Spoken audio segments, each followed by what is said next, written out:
Hey Ramsey here, HVAC Greatest. How you guys doing? Advertising, marketing, getting those customer leads in. I want to see if I can explain this in a way that will help you get a better understanding of what this means to your business and what it should mean. There's something we all share, it's called self-delusion. Because we see life and we see everything, including this, through our own perception. I see things different than you do. You see things different than the guy down the street. And the reason is, we see things through our understanding, our personal experience, our limiting beliefs, or lack thereof. Okay, so let's get to the point. Advertising is about like the first leg in your relay race. Remember, when the one guy runs around the track, he's carrying a baton and he hands it over to the next guy and he runs a lap. A relay race. And this is no oversimplification. But so many of us say, what I need is, I need a good advertiser that can just keep this constant stream of customers coming in. Come on, it don't work that way. There's not a constant demand. How are they going to keep a constant stream of customers coming in? Right? I mean, think about it. It's demand driven, which is weather driven, which is stress driven on the equipment. And if the equipment's not running and nobody's calling, how's he going to drive more customers? That's your job. Let's go back to the relay race example. If you hire somebody to do your SEO, get your website up to the top of Google, or to optimize you in Google My Business, or whatever you're doing, and they do a great job, and they have this baton. This is an opportunity. This is not a sale. This is an opportunity. The opportunity is blind, or we're blind to the opportunity. There are ways that we can improve the possibility of it, but this is your opportunity. Your advertiser is coming around and he's handing it off to who? To you, or to that part of your business that receives the first call or that receives the first visit on your website. If the baton gets dropped, that's your fault. It's not the advertiser's fault. And so many of us don't set this thing up properly. Do you elicit the response in me that motivates me to move forward and call you or set an appointment with you? Or is there something about the way you handle me, the prospect, that turns me off and I go off and I call somebody else? This happens way more than you realize. But Pete, I'm a heating air guy. You don't understand. It's about my work. I do understand. Where do you think I came from? I came from under the house, from in the attic, from on the roof, from the cuts and the scars, from the long hours, middle of the night, crawling up under trying to get a furnace to light. I've been there, and I have a perception that I want to share. Does Pete know everything? No, but I do carry 40 years of industry experience. 40. I know, Pete, you're too good looking and young for that, but it's true. I started when I was 18, U.S. Army Corps of Engineers. I'll be 58, 18 plus 40. I'll be 58 here in a couple months. 39 years, if you want to split hairs. And I have bumped my head into these challenges over and over again. And when I created HVAC Greatness, the concept was this. Okay, there's all these contractors out there. How do I let my qualities bleed out and be perceived, my greatness, if you will, be perceived by my customer base, or by, let's say, my prospects, my community? And there are strategies that you'll want to implement in order to make this happen. But you have to understand that baton, that opportunity, is given to you by your advertiser. It comes into the call taker or the website or whatever processes you have in place, and then it's scheduled, and then the technician comes out, and then the work is presented, solutions are presented, repairs, or maybe an estimate is done, right? So, and then they either come back or they don't. And we're only as strong, we're only as fast as the slowest runner. We're only as sure as the clumsiest baton hander offer. Okay, everything's got to be right. And advertising brings people who don't do business with you into your fold. That's what they do. And this is really, really important when you're a young business owner, when you're just getting started, you're just building your customer base, and you're trying to accumulate. But how short-sighted are we when we leave it at that? So I'm your customer. You come out to my house. I like you. You do a good job. I say thank you. Fill out all the paperwork. You've got my name, address, phone number, email, right? Then I never hear from you again. But I see your ads all over the internet. I see the billboard down the street. I hear you on the radio. There I am sitting in there in the house. Yeah, AC's running, the furnace is running. How am I supposed to know that I need to tune it up when you say I need to tune it up if you don't tell me? How am I supposed to know that you're running a promotion on humidifiers and I'm here dealing with dry skin in the winter? How am I supposed to know that my indoor air quality stinks, right? Because I live here and I'm used to it and it smells the same to me. How am I supposed to know these things if you don't do your job and communicate to me? How am I supposed to know this stuff? Guys, there's two basic categories, okay, in customers. Non-customers, 3. Non-customers, people who've done business with you, very strong, and what we call raving fans, the people that love you, you're their guy, they're not going to call anybody else, they're loyal. We want to move as many people in that direction as possible, but it requires forethought, it requires a process. And in our short-sightedness, in our ignorance, let's just be honest, we don't know this. We think that because the way we began our business, advertise, new customer, that's the way it's done. So let's do this. Let's put a dimmer switch on that. We get slow, we ramp up the advertising, we have new business. That's a good idea. You think that's the way it works? I hope not. In your market, any given really hot or cold day, there may be 500 people calling to have somebody like you out. But when it's in that beautiful, calm day in the shoulder season, there may be 5. And here you are, fighting over those 5 leads, those 5 opportunities from customers who don't know you, they don't like you, they don't trust you, and they're very expensive to get, and you're throwing your money at them. Instead of calling me, I'm your customer. Hey Pete, we're in the off season. You ready to get your system ready for the summer?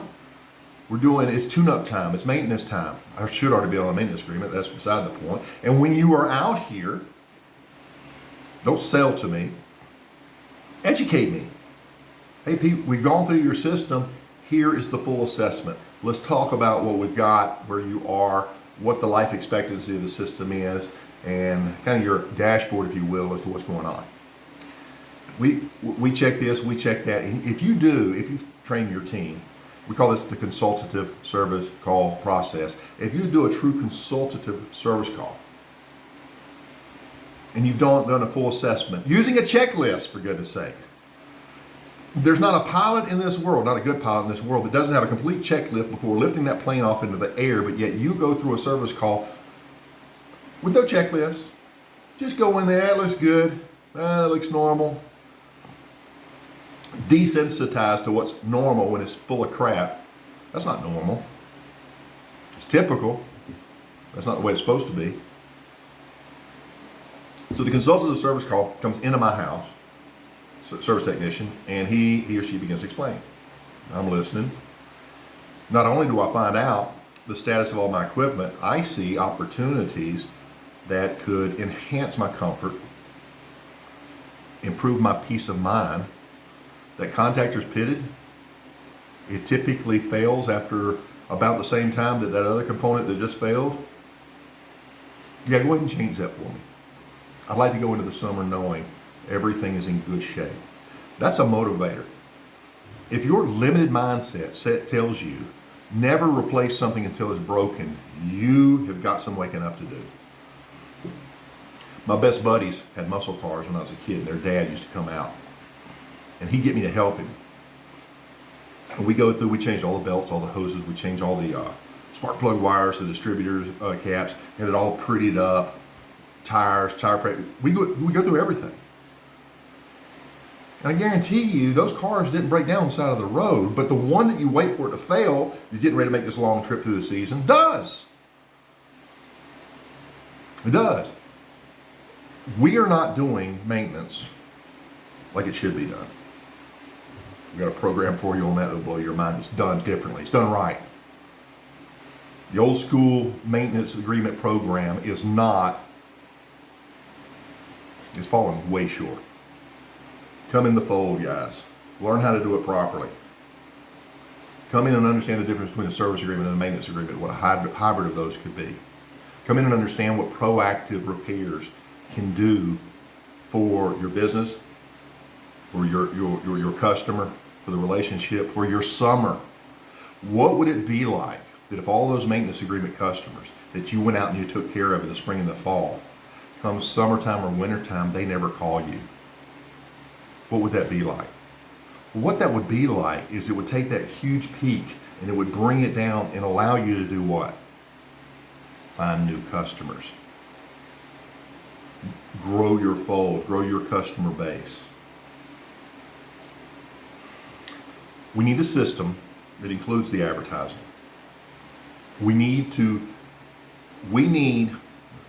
It's a lot more complex than this. We need to understand our unique identity, our unique position in the market. We need to take all these heating and air guys, lift ourselves out of there, and be over here. We need to be perceived as unique. That can be in the service that you provide, or that could be the way that you compare yourselves to other companies.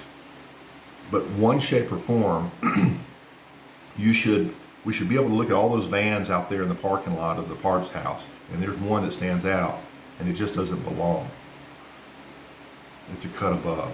It's different. Starts there. Well, I should say that. It starts here. Starts here.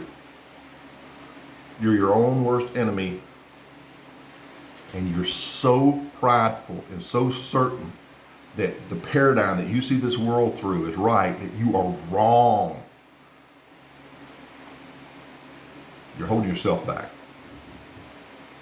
You have yet to understand your full potential into the greatness at which you can arrive. And you'll never get there. You know why? Oh, you can't do that. Limiting beliefs. Oh, that's not possible. No, I've already tried that. Oh, now that doesn't work around here. You can't get that much money in this market.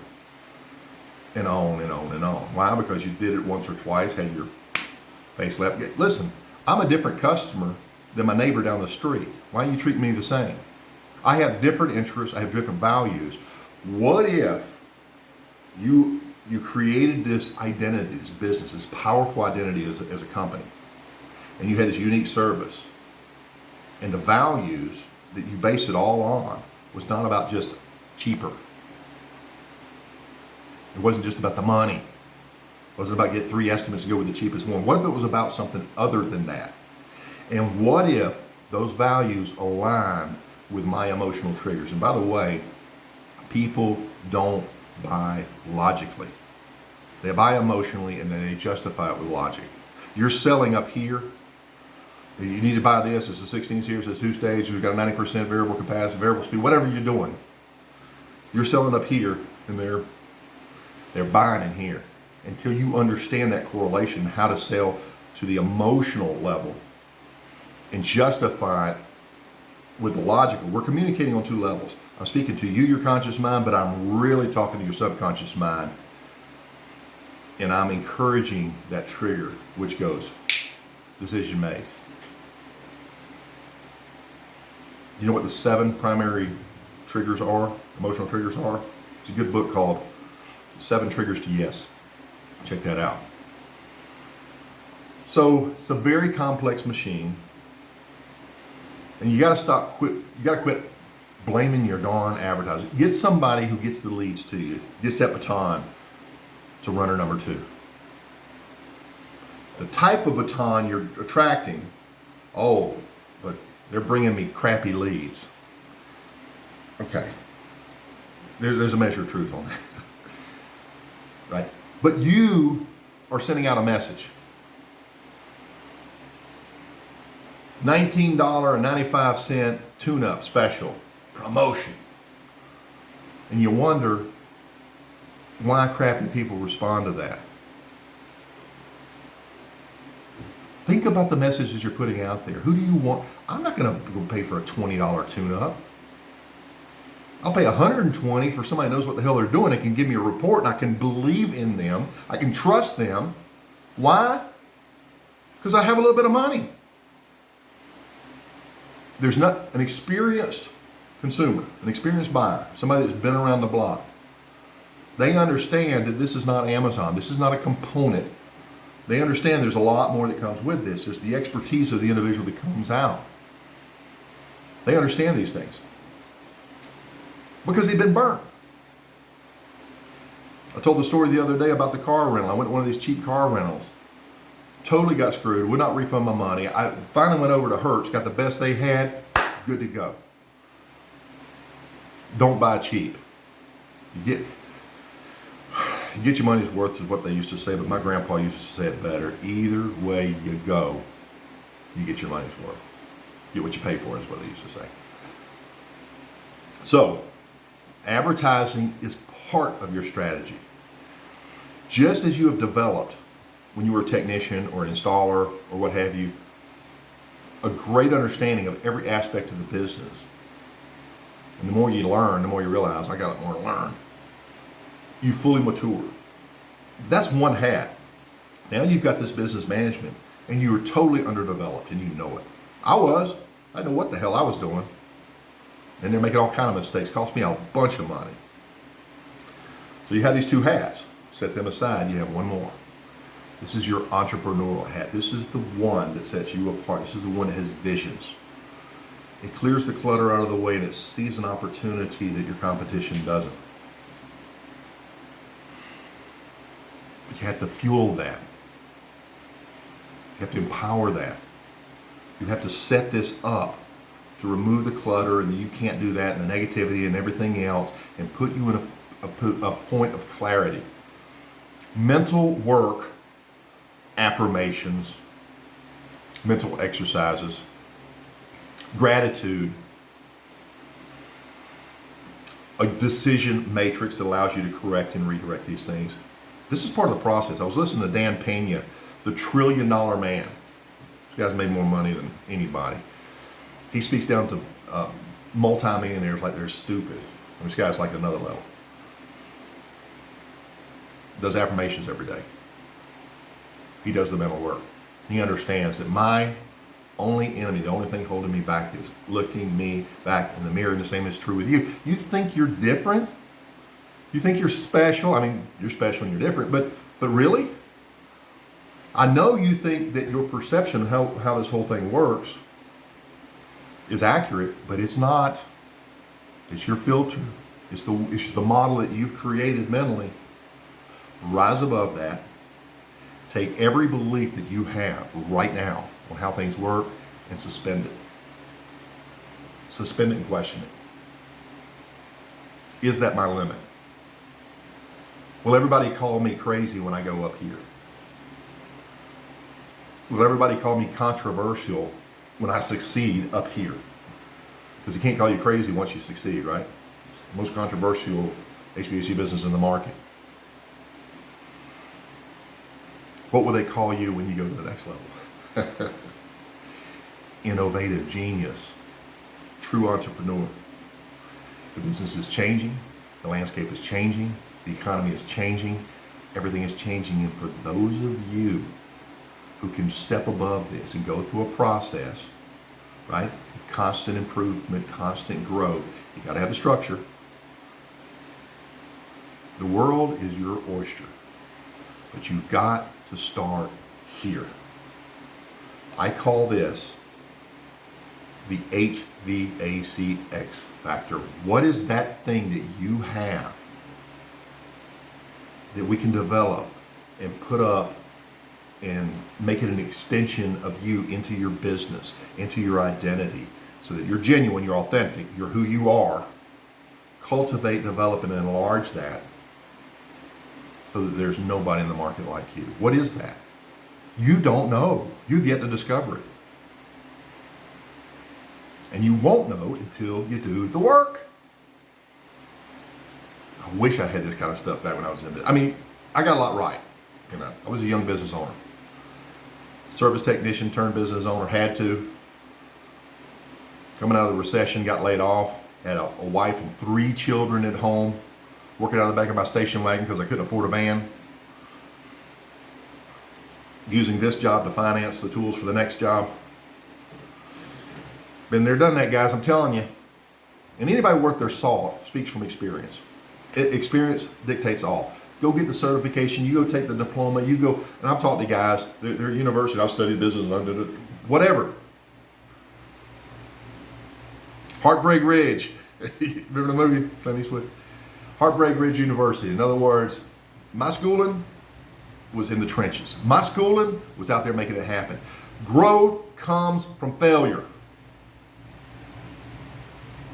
Success comes from overcoming obstacles. You will never be the best unless you're challenged. You won't get to the next level until you got to overcome some kind of a resistance. And you grow up and your mom and your daddy takes care of you as your little boy. You never get cut, you never get dirty, you never get out there and get any bones broken or anything like that, if that's your past. Of course you've not developed. It's not really your fault. I mean, you have to take responsibility for it. It's your parents' fault. They didn't know any better. I got my scars. Busted my head open, diving into a creek, busted my face in, split this open, doing behind the back push-ups in the Army. That was an embarrassing one. You don't, unless you get out there and get busted up, you're not going to get tough. And you'll never succeed unless you fail. P. Ramsey, your HVAC greatest. The X Factor. What's yours? Figure it out. Call me. I'll help you along the way. You guys take care. P. Ramsey, your HVAC greatest. I'll see you on the next one. Bye.